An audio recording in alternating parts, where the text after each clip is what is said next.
amongst all the groups, so it kind of allowed for all that to happen. But you know what? Let's just focus on this match for now. Because Cats, we're starting up here on the top left-hand side of the map, on top of that same red Protoss player we saw in that last series. He is a Freak of Freaks' Stats.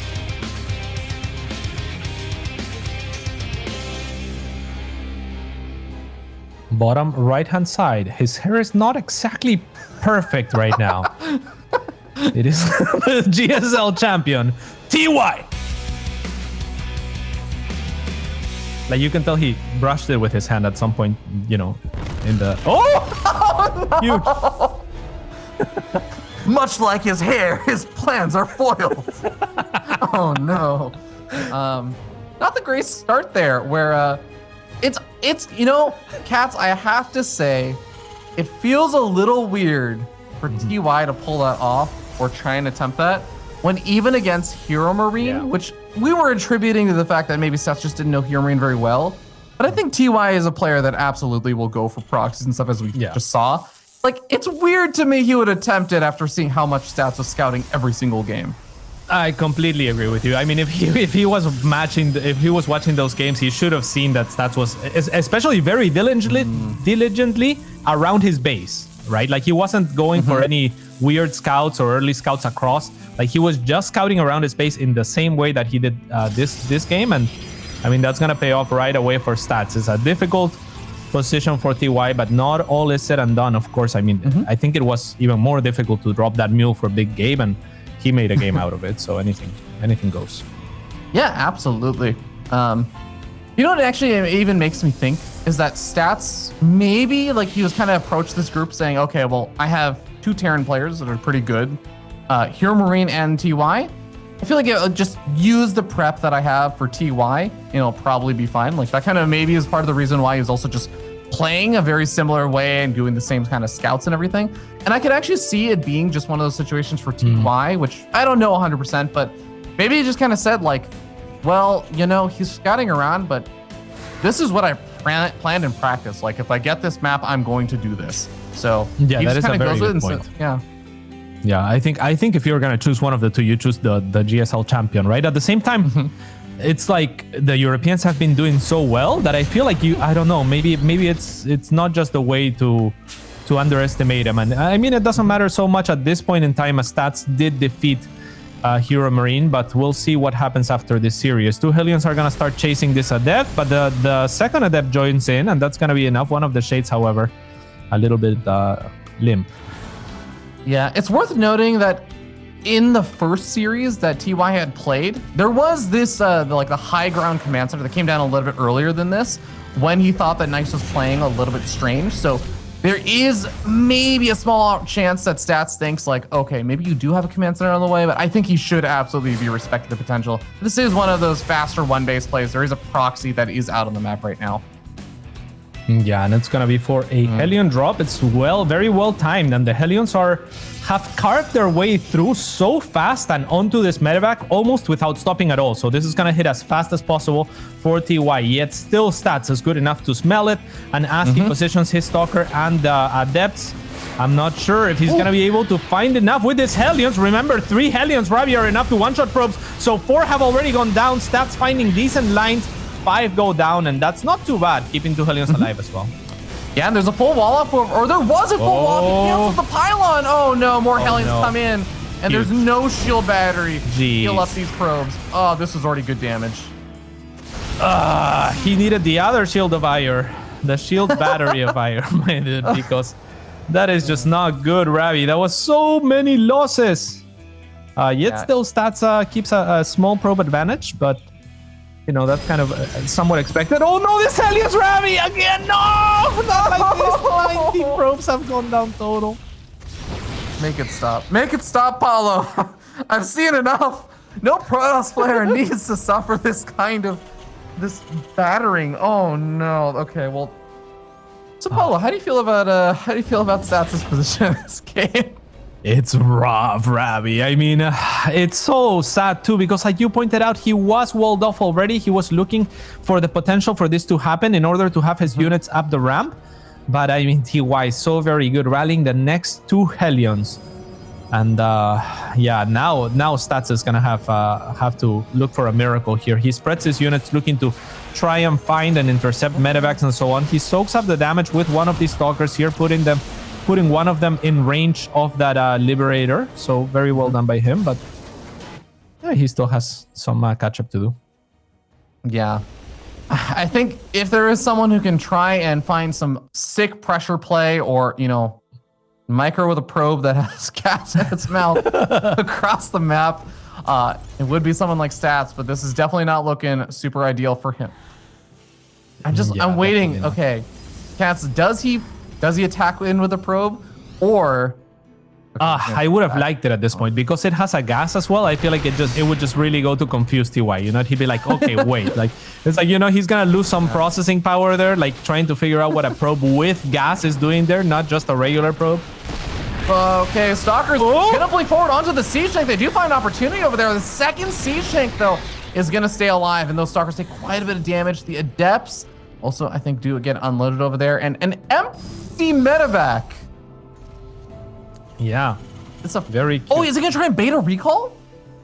Oh, that would be pretty cool, but it's not maybe gonna work as Stats is already inside and he's gonna wanna commit for this. There is a tank in position, but the Marines may not be able to trade too effectively. Let's see what the Blink Micro is made of. Now a tank getting in position for shooting those stalkers. Okay, a tank maybe potentially to get picked off, but no, it looks like it's gonna be okay for TY here as he secures his position. Yeah, I actually really like the defense there from TY. It looked like maybe he was losing a lot of units here and there to the Stalkers, but remember, Combat Shield was on that tech lab. You don't want to be losing too much ground over there or have another siege tank sniped off, because you lose Combat Shield, suddenly, okay, your opponent has a lot of spare time before they have to worry about any kind of push-ins, especially when you only have one tech lab that has to get Combat Shields and then stim. It would have set so much further back for TY. But now he's got Combat Shields finished up. He's starting up stim. He's got a lot more siege tanks up, so he has the ability to spread out his units to deal with these Stalkers a lot better. Yeah, unfortunately, Stats not really finding that snowball. I loved, for example, earlier when he blinked onto that tank, I think that he was looking to one-shot it, right? Because if you one-shot it, and he was so very close and a couple of Stalkers didn't attack, so I imagine, and by imagine, I mean, like, I almost know that Stats would know how many Stalkers it takes to one-shot a tank, and he had that many. And he blinks in and, you know, barely misses it. So from then on, it's been rough. And before that, even, he was in a difficult position. TY now looking to utilize how short the map is to make a very strong tank push across. And I'm not sure that Stats is going to be able to hold. Yeah, nice snipe off on the siege tank. I don't think loses. Actually, might have lost a Stalker there or two. But Colossus are on the way. Once you get that splash damage AoE out, there is a potential to find better engagements, better trades. Stalkers may even be able to find these siege tanks if they get really, really aggressive over here, but the Bioforce is not too far behind. So I think that Stats is probably just going to be poking around, but not finding a whole lot until maybe a War Prism finds an opportunity here. Yeah, and I like that you were pointing that out. If there was an observer, I feel like the Stalkers could have blinked in and sniped a siege tank there. But now it's gonna be TY on the offense. That is rough for Stats. Really, nothing has gone his way since finding that first barracks. He's looking for another tank and almost finds it, but TY with good counter micro as well. This is so awkward right now. Stats, does he recall the Stalkers? Like, he might be able to pick off a few reinforcements over here. That's all well and good. But this is your entire army, Stats. You need to pull the rest of it back. Yeah, but a second Colossus is about to pop up. The Vikings getting very adventurous, but with this second Colossus and the Stalkers flanking, maybe he can do it. It's gonna be a little bit close. The Stalkers have to be careful, but no, the battery goes down, and with that, both Colossi have already been taken down, and with that, the chances of Stats to do anything else in this game, he's gonna have to tap out. GG. TY secures that lead and just carries it on forward. What a game. I have to say, like, one of the big problems over there is that when all your Stalkers on the other side of the map were coming in from behind, in an ideal world, yeah, you can snipe off the siege tanks and stuff if the Bioforce gets a little too far forward. But there's that Colossus and Cats, there's literally no Stalkers to attack the Vikings anymore. The Colossus is just going to continuously take damage until the shield battery dies or runs out of energy, and then you lose your only power unit there. Yeah, and you pointed this out, right? Should he recall? And it's really to get in position for those Vikings there that a recall would have been very useful. At the same time, it's a difficult decision to make because the map is so short that he feels like he can just run back and, you know, maybe not waste the recall or maybe use it for an overcharge if he was low on energy. So difficult decisions there for stats, but he was already very far behind. I think the Hellions just did way too much for TY, Ravi. Yeah, I'm totally with you there. So TY, like you said, getting a nice little bounce back after the early proxy, the initial proxy gets scouted. He's going to feel pretty good about that. And now he's going to be sitting in this series with a 1-0 lead here, ready to try and knock stats back down into the decider match of the group, get his own ticket to the round of 8. Yeah, surely he expects to get into that round of 8 and represent Korea. So we'll see who is able to come out on top. On Lightshade, this is TY's pick. Last map was Stats' pick. So it's looking pretty good for the GSL champion, but anything can happen. I feel like Stats is going to punch back here, Ravi. I hope so. I definitely hope so, because I think Stats has shown he can really play a super solid PVT if he gets given the opportunity, but just needs to be able to get to that later stage without, you know, losing 19 workers to a couple of Hellions. We're going to be starting down here in the bottom right-hand side of the map. On top of the red Protoss player from the Afrika Freaks, he is Stats.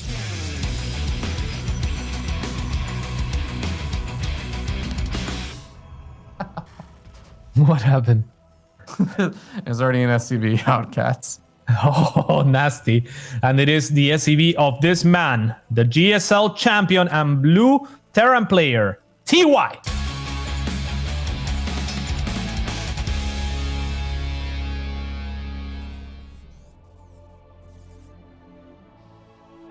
Do you think it's gonna get found? I mean, there's obviously a probe out. There has been a probe out the entire way through. Oh yeah, now it will. Because I'll tell you, Stats is actually, he's had a very specific scouting pattern, is that he looks around the natural, he looks around the third, or like third-ish location, and then he sends it across the map. So even if he wasn't looking specifically at this area, his next rally was going to just be go across the map. And TY is going to have a different reaction than the last game. He is more committed to this, but there's 2 probes pulled this time over here for Stats. He pulls a second probe. So even if these 2 SCVs that TY had pulled try to fight this, Stats, like, he's going to at least be able to delay this long enough because only 1 SCV can build at a time.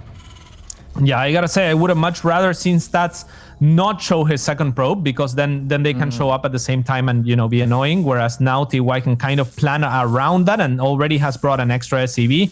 The barracks will go up and the block also goes up for TY. So not the worst case scenario given all things. Honestly, I actually like this a lot more for Stats right now because you yeah. consider how many workers had to basically pull off over there with 1 worker even dying. But I mean, I guess there's a lot of lost mine time, as our wonderful observer Mapu shows us. Lost mine time sniping off the engineering bay. Seems like Stats is saying, okay, I feel like I delayed this barracks so much that I'm going to have my first adept out before your Reaper is able to get a whole lot done here. I'm actually fine. Just take my quick natural and not worry about the fact that you're still on that 1 base.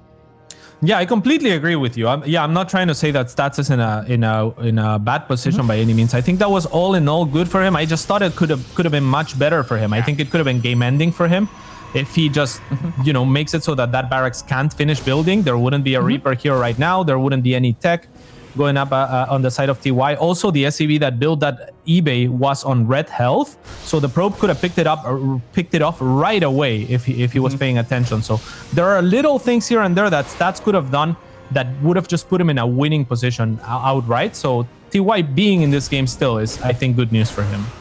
Oh, I actually totally agree with what you're saying right now. This adept did decide to shade all the way across the map after maybe scouting around to see if there were any more units coming out of that barracks. He's gonna be able to find another SCV over here, so little bits of damage, but he also confirmed that there's not a command center on that low ground or anything. He saw 3 supply depot wall and should have seen a factory unit pop out, so he has a better idea of the follow-up here from TY. TY is still making use of this bunker, and the Reaper, I mean, this is actually starting to add in a little bit of Reaper DPS on that Nexus, cats, especially with a Stargate that's making Phoenix, like, ironically, this is not exactly going to be the best unit composition to bust a bunker with 4 Reapers. Yeah, absolutely not. The Phoenixes will have no say on the subject, and there is no shield battery. There's a pylon now going down. And he's gonna have to wait, stats that is, for this pylon to go up, to then drop a shield battery, to then start trading effectively against this bunker. And all this entire time, his mining at the natural has been completely denied, and he's gonna be losing unit health, Nexus health, and yeah, it's I mean, all in all, pretty good for TY, I think. This, at least this tactic. Cats, let me ask you something. Do you think this bunker has completely distracted Stats from the fact that there's going to be a Hellion drop in his main base? It's already hitting right now with a Stalker being taken care of, and the Hellions come in. Oh, nice though. We'll lift up some of the units over here, but oh, interesting. Yeah, very interesting decision there by TY. I love it, actually, when you think about it. It's so amazing that he wraps his head around what to do there so fast, but 2 Hellions are not going to be able to kill any probes with a shield battery, so instead goes for the units and trades pretty decently before having to get out. On the side of Stats, very, very well done. Also, neutralizing 1 Hellion is all you need to do there, because then the 2 can't one-shot probes, right? So, yeah, great play from both players there. Yeah, I mean, I actually do like this a little bit more now for Stats, though, because remember, TY did get up a command center behind this, but it's not even an orbital yet. Now the medevac is going to get picked off over here, even with all the repair for the SCVs, so the Cyclone save it. No, the 4th Phoenix shows up, and even though it will pay for it with its life, that was a really, really nice pick off over there, because now there's no medevac for additional harassment. The Banshee is going to be totally off on its own without cloak or anything. How do you actually transition here as TY? You're not going to get more damage done, likely, and your command center is not really going to be mining from the natural for a bit. Yeah, he seems to be hiding that Banshee for some reason. I'm not sure I've ever seen a Banshee just sitting there, Ravi. I guess he's just tucking it away from the Phoenix, but does he just tuck it away forever? I'm not sure. I think you have to wait until the Phoenix are either taken care of or the Phoenix are super far out of position. At least. Yeah. Yeah. Well, Cyclone number 1 is going to get picked off over here. The Stalkers pick off Cyclone number 2. The Phoenix lift up the Sea-Chank. This is the entire army of TY. Yeah, and I mean, the Banshee does not want to be fighting this Phoenix, but she has to, right? Like, there's just not very much to be done, and the Viking will get lifted up in the air by the Phoenix. You don't see that every day, and it's looking very, very good for Stats already.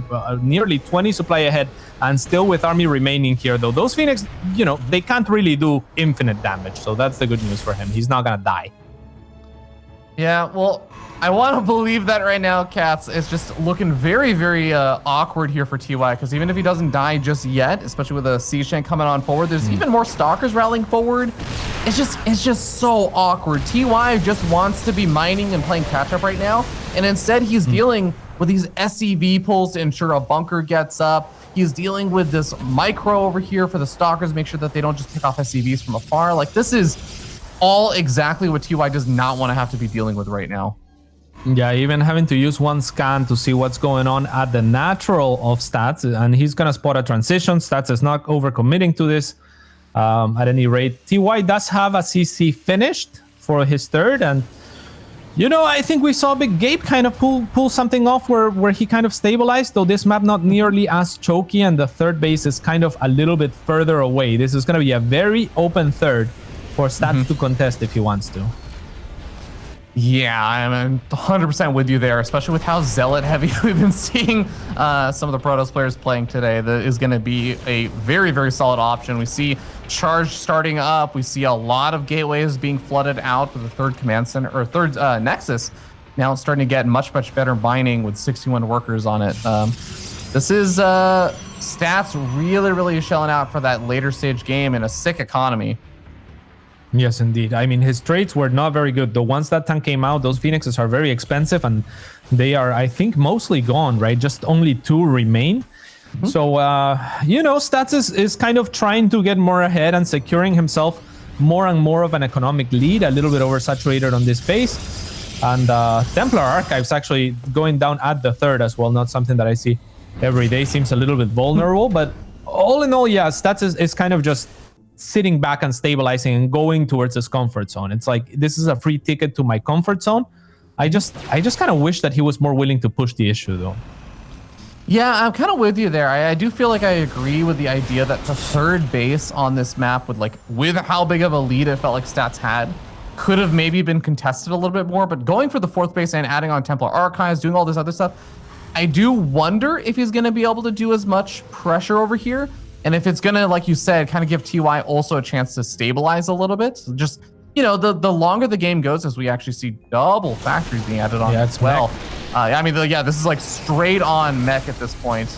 And it just makes you wonder, Cats. The longer the game goes on, the more power units your opponent gets. And the more power units there are, the more opportunities there are to like make a big play that pulls you back in. Yeah, absolutely. I mean, as the supplies equalized, we saw it with Hero Marine. We thought that he had worked his way back into that game. This Hellion's going to get good spotting information, but I'm not sure that Stats is well aware that TY is going full on mech at this point. And one thing I think that I've neglected to mention is the fact that, you know, because he's going so heavy on mech, his defensive position could be very strong. There's a lot of tanks. Stats is going to attack into it. There's not that much of a choke, not very many Marines, and they do not have stim, of course. So Stats pushing on through, and this is kind of what we wanted to see from him, Ravi. Yeah, he's getting a lot done over here, but the interference matrix on that Colossus disables it for a bit. It eventually wears off. The siege tanks get taken care of, and it looks like Stats has enough to power through. There it is. GG. Stats ties up the series 1-1. Yeah, very interesting angling as well. So we're going to take it to a quick break, and then, the conclusion of the series should be great.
Tied up series 1-1, and we end up seeing the Shield of Ire putting one on the board here. We move into game number 3 on Jagannatha.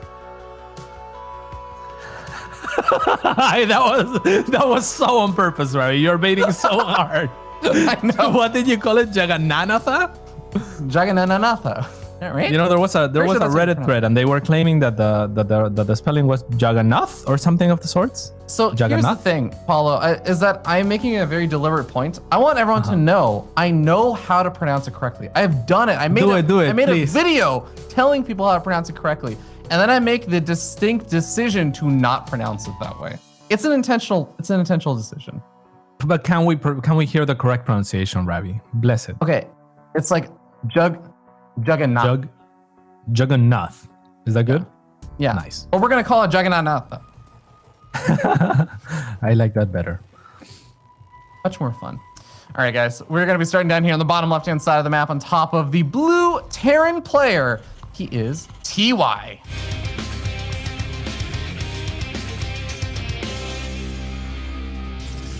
And in the top right-hand side, it is the Shield of Fire stats for Africa Freaks.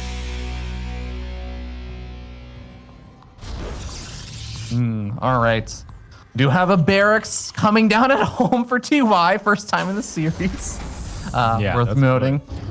And I like that. I will be surprised if Stats doesn't yet again check around for proxies, even with this being kind of one of the longer maps. Oh yeah, it would be weird if he didn't, right? Because he just found 242. So yeah, it would be bad business, and yet he's not. Or is he? Is he just going across? I think it's just going across, actually. Wait, is he himself? Yeah. Yeah, that's what it looks like, actually. It's a very early probe there to send this way. I mean, the Cybercore has just finished, so yeah, it has. I think it has to be, given the position here. I'm surprised he doesn't just go behind the bushes if he's gonna drop the pylon there. I know. Right? I know, it's like, look, if you made it this far, you deserve to scout it. Like if you scouted this far along. Yeah, exactly. That's a little strange, but hey, it's probably gonna be fine as TY is not scouting. The pylon does go up, and there is the gas for the Stargate, so that's so weird. The Stargate's on the other. Why not both on the other side? I know. Ravi. It's like, look, if you're on either side of this crap, you'll scout this. All right. Yeah. I have to cover my bases. Yeah. You know, okay. A little bit of devil's. You know what? Actually, no. I'm not even gonna. There's no devil's. I was gonna say, like, the nice thing is that you also have vision of both sides of the grass now. But you're making a Stargate, so you're gonna have air units that have vision over both sides, anyways.